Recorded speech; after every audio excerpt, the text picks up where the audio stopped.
ألو الو. حبيبي. حبيبتي، شفتي اللي بيحصل في سوريا؟ حبيبتي سامعاني؟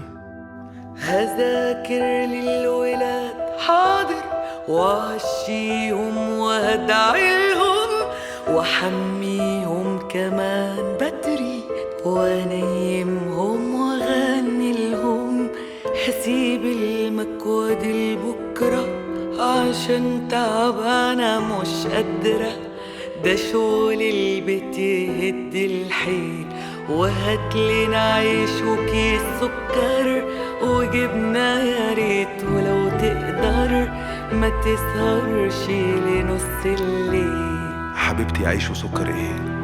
وليه مش شايفة غير نفسك؟ بلد بتموت عشانك، كل قال نفسي. حبيبي العيد خلاص قرب، فاشل لي كام جنيه على جنب، بلاش كالعادة تتهرب وتيجي تقولي وضعك صعب. ومن جاب بس سيرة العيد، وليه مش حاسة بالموضوع؟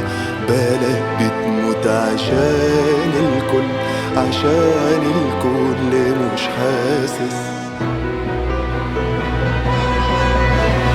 حبيبي أنا عاملة مش سامعاه، عشان خايفة أنا يوم أتهد، ما أنا من كتر أوجاعي بخاف أوصف مشاعري لحد، بخاف على بكرة من بكرة، وأخاف دايما أنا من الجاي، وقلبي مات على فكرة لكنه مصر يظهر حي. في ناس الغربة كسرها، وناس الغربة كلها، وناس مضطرة فبتبعد وشايلة بلدها جواها.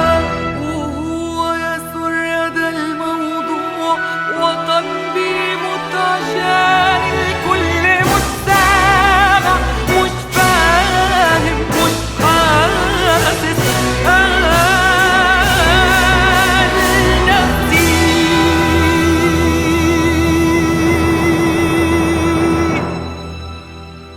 فهمت حبيبي؟ فهمت خلاص.